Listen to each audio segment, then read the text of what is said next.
Bom dia, sexto ano. Chegamos à metade do ano, quase ao final do segundo bimestre. Na semana que vem darei instruções sobre a prova do nosso dia 30. Vamos à aula de hoje? Abram a mente e o coração, chegou a hora de filosofar.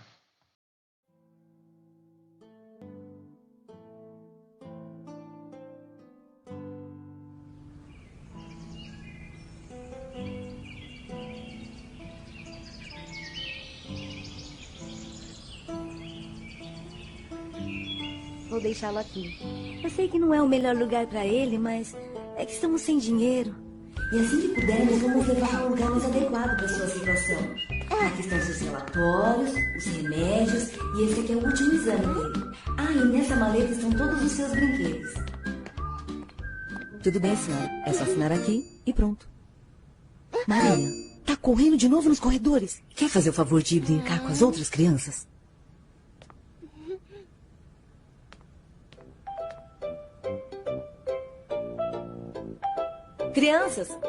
Crianças, esse é o novo coleguinha de vocês.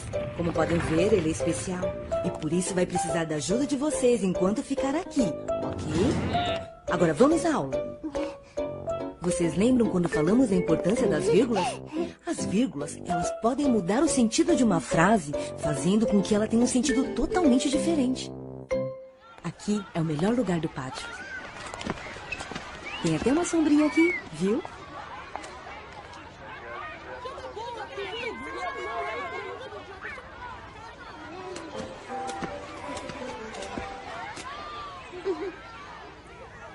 Ei, Maria, você tá indo aonde? Olá, como se chama? Meu nome é Maria. Bem-vinda à escola. Não sabe andar? E nem falar? Não sabe fazer nada? O que aconteceu? Você é estranho. Olha, é bem fácil. Se quer mexer uma mão, faz assim. E aí mexeu. E se você quer falar, faz assim. Olá. E então falou. Ei, Maria, vem brincar com a gente. E se o seu braço coçar, o que vai fazer? Porque quando o meu braço coça, eu não consigo aguentar.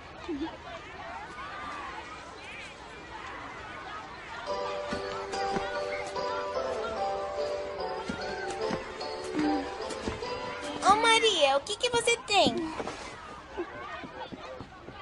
Quer brincar de pular corda? É muito divertido.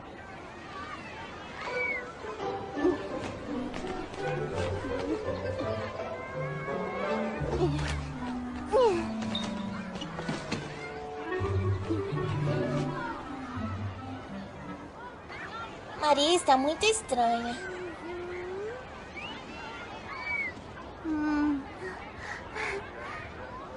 Já sei qual é o problema. Você gosta mais de futebol. E o atacante se concentra. Ele está pronto para bater um pênalti decisivo. É sua última chance para vencer o campeonato e ser o campeão.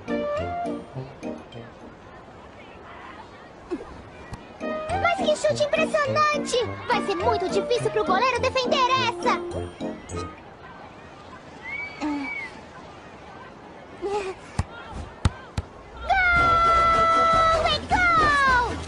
Fez um golaço e a galera vibra! Gol! A Maria tá muito estranha.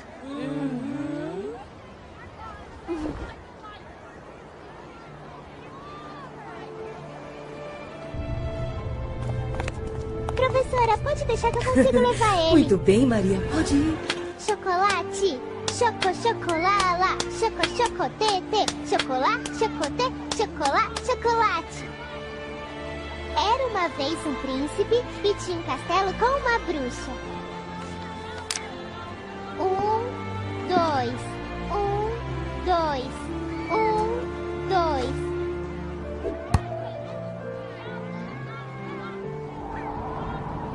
Capitão, salve a donzela! Assim, capitão, venha me salvar, por favor. Nunca conseguirá salvá-la! Eu vou manter ela presa pra sempre! Ha, ha, ha, ha! E então o príncipe e a princesa foram felizes para sempre. 1, 2, 3. Agora sem se mexer, senão eu vou te ver. 1, 2, 3. Agora sem se mexer, senão eu vou te ver. Ah, eu te peguei!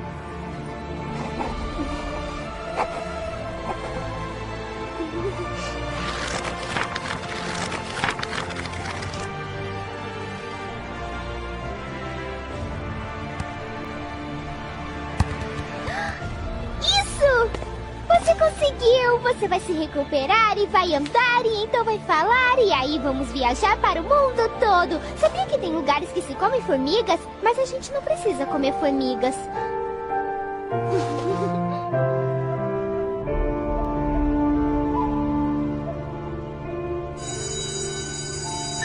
Marie, ele não pode sair hoje. Olha, ele tá muito cansadinho. Se você quiser, pode ficar aqui e fazer companhia pra ele. O que foi que aconteceu? Você não pode brincar?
A melhor treinadora do mundo. Eu preciso achar ele. Já imaginávamos que isso ia acontecer. Ninguém nunca está preparado para isso.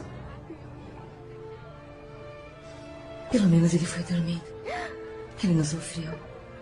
Eu sei que isso é muito difícil. Eu não sei como vamos dizer isso para as crianças. Principalmente para Maria. Ela é tão próxima dele. Juntaremos tudo o mais rápido possível. Depois mandaremos para vocês. Não se preocupem.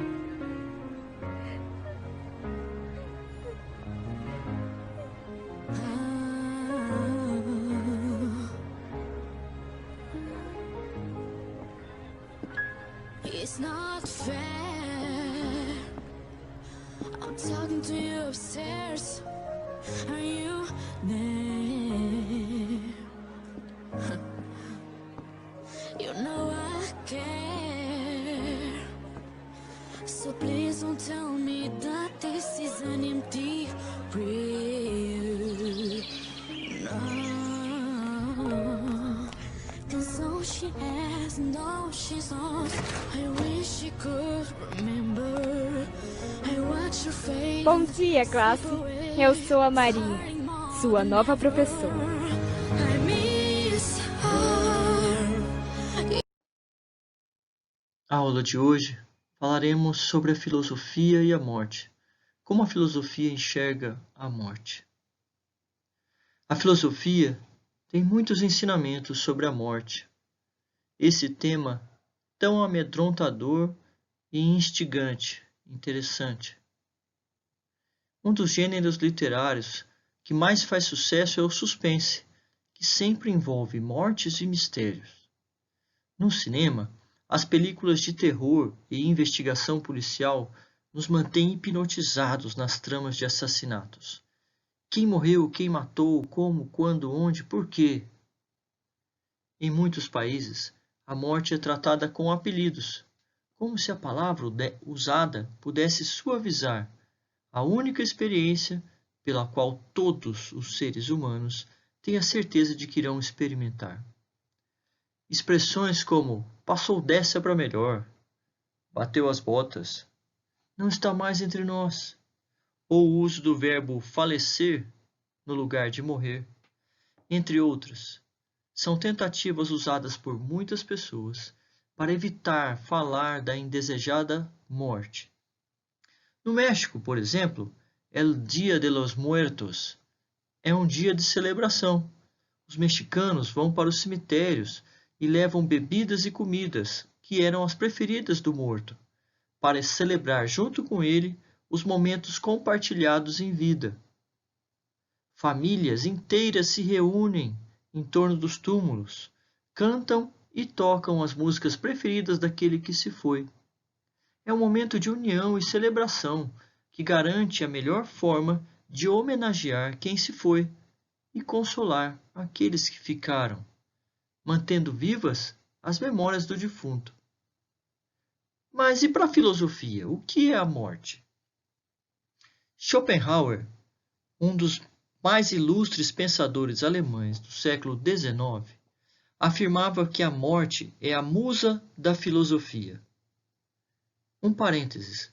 Você sabe o que é musa? Se não souber, pause o vídeo, pesquise rapidinho o que significa e volte à aula. Sócrates, o pai da filosofia, definiu a filosofia como a preparação para a morte. Ao debruçar-se sobre a questão da morte, os filósofos entendem que sem a morte, a própria vida não tem sentido. Platão, discípulo mais ilustre de Sócrates, disse que o homem não deve ver a morte como um acontecimento terrível, tampouco viver como se fosse um ser dotado de imortalidade. Ou seja, o homem deve saber que a morte existe, mas não deve ficar paralisado com a ideia. Deve mover-se em direção à vida.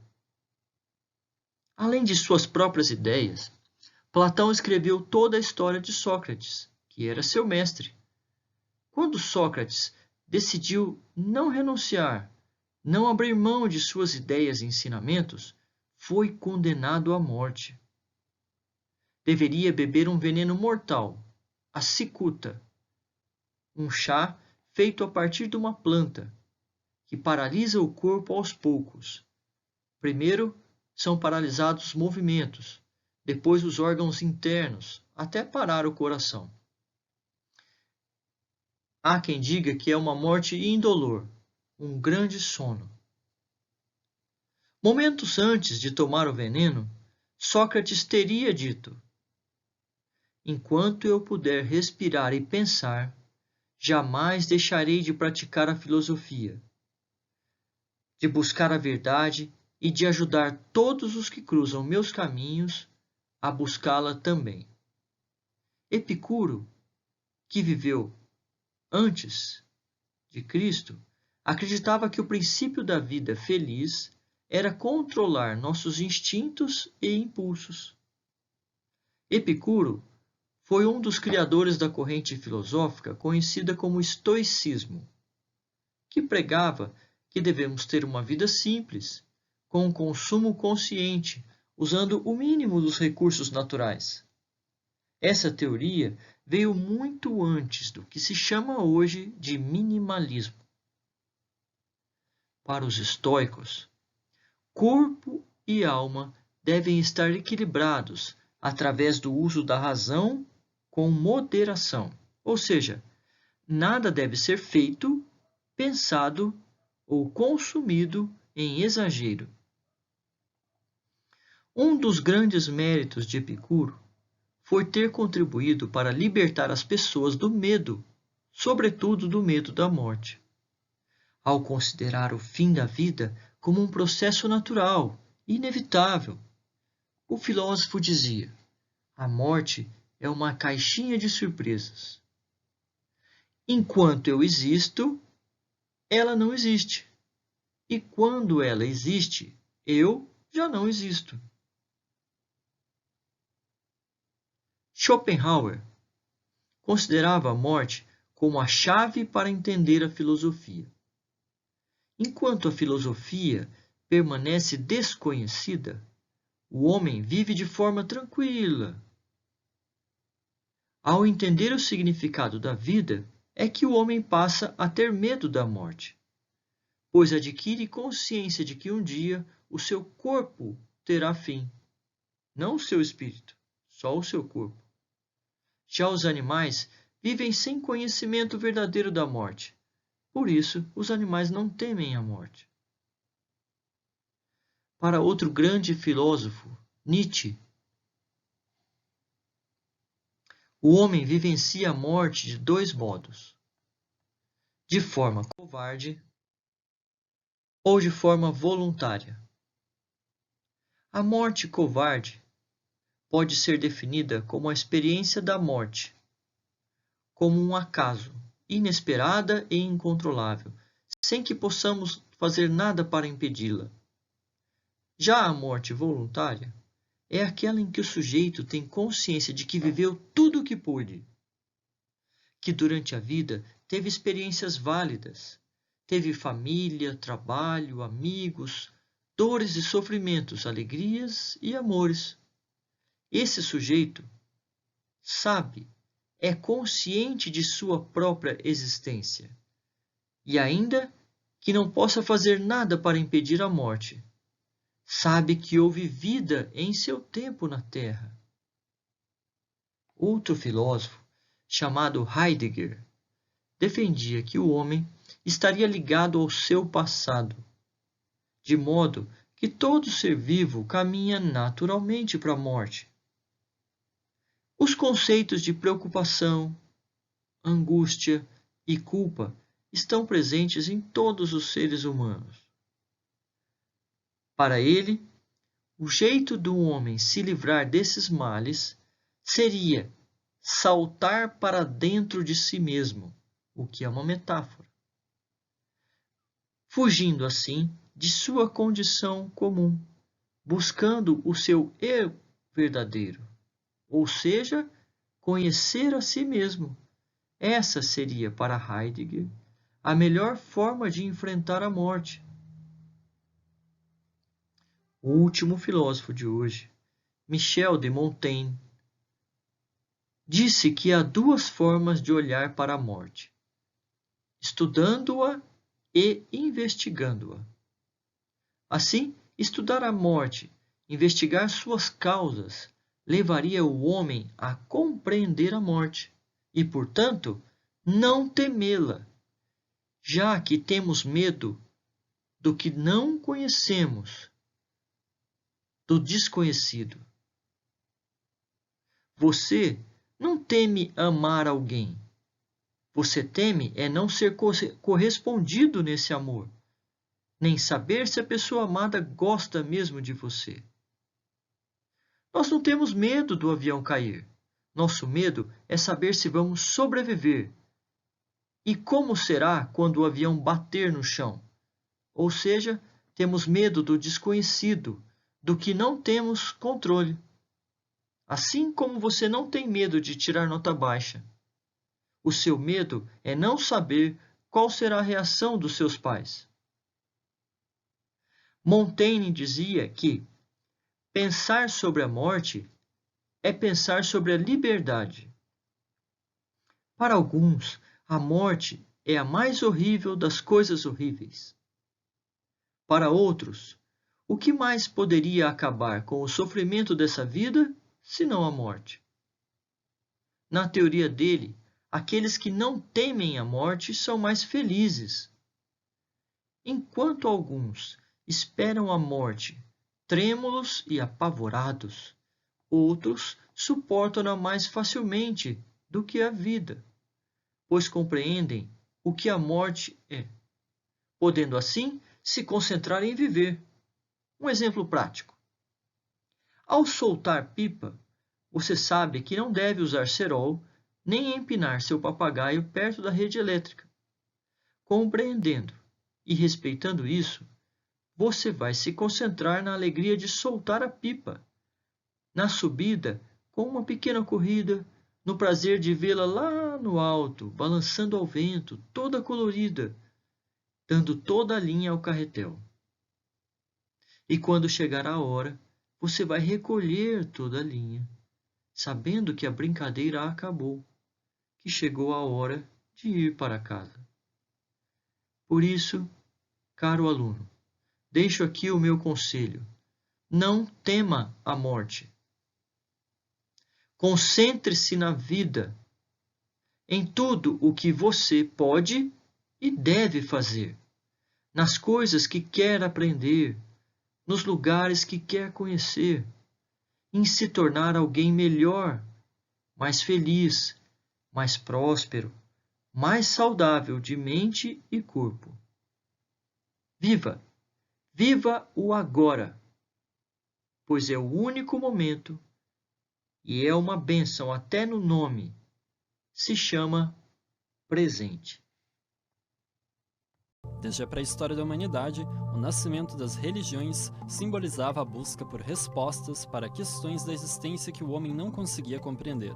O fim da vida, tanto como o surgimento dela, é um dos fatores mais fortes na origem da crença do ser humano em uma força superior. Independente da crença de cada um, a morte sempre será a batalha entre o nosso instinto de sobrevivência e o fim natural do ciclo da vida. As religiões sempre estiveram intimamente ligadas com a curiosidade do ser humano em relação à morte. O que vem depois do fim? As religiões cristãs, apesar de serem todas baseadas na fé em Cristo, divergem na visão sobre o que nos espera na vida após a morte. O mesmo Cristo, uma mesma Bíblia, interpretações diferentes. Nós temos a morte como uma doutrina, nós chamamos a imortalidade da alma, onde nós não cremos, de acordo com a Bíblia, de que aconteça algo com a pessoa depois que ela morre. Nós cremos que depois que a pessoa venha a morrer, ela está, segundo Jesus disse, descansando. E essas pessoas que morreram, não importa o que ela fez na vida, se ela professava alguma religião ou não, elas ressuscitarão um dia. Aqueles que ressuscitam após a volta de Jesus, mas que não aceitaram Jesus como seu Salvador, não tiveram interesse de receber a vida eterna, então agora vão passar pela segunda morte. Só que agora as consequências delas são mais drásticas que a primeira. A pessoa nunca mais vai voltar a existir.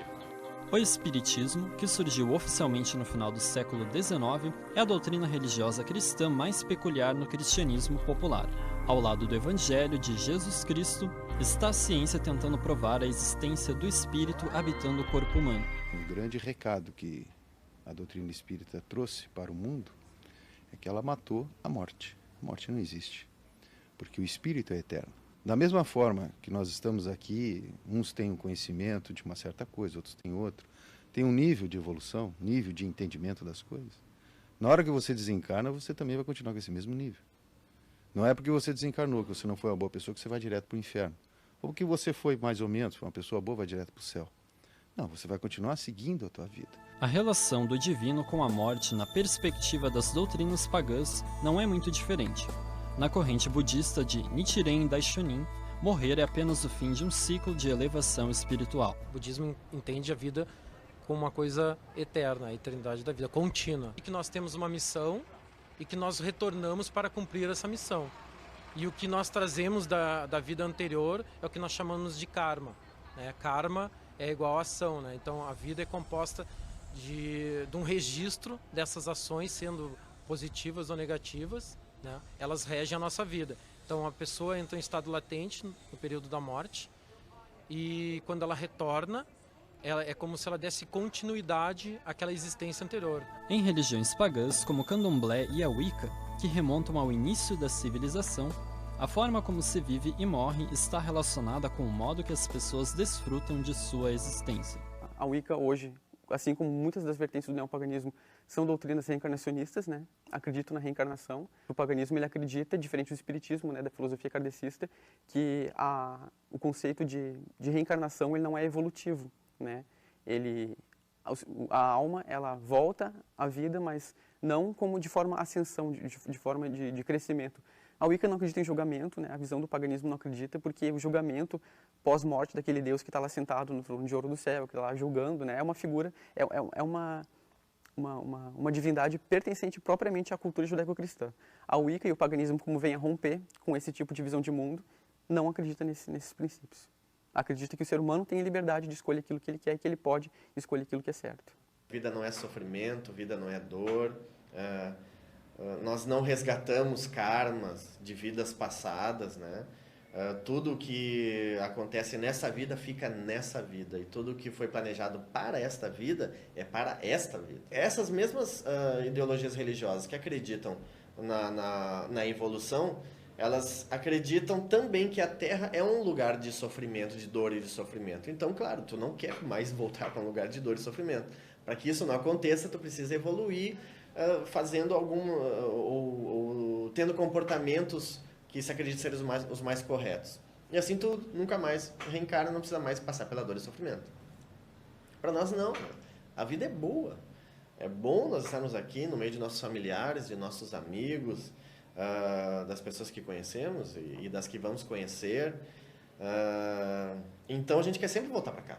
Na verdade, a morte ela não é um fim da vida, né? A vida ela se prolonga após a morte. A morte, na verdade, é o fim deste ciclo, é o fim deste ciclo. Com um ou vários deuses, paraíso, inferno, julgamento divino, ressurreição, são todas constantes na busca das religiões por respostas do outro lado da vida. O que diferencia de fato a crença de cada uma delas é a forma como se vive acreditando que a morte não é o fim.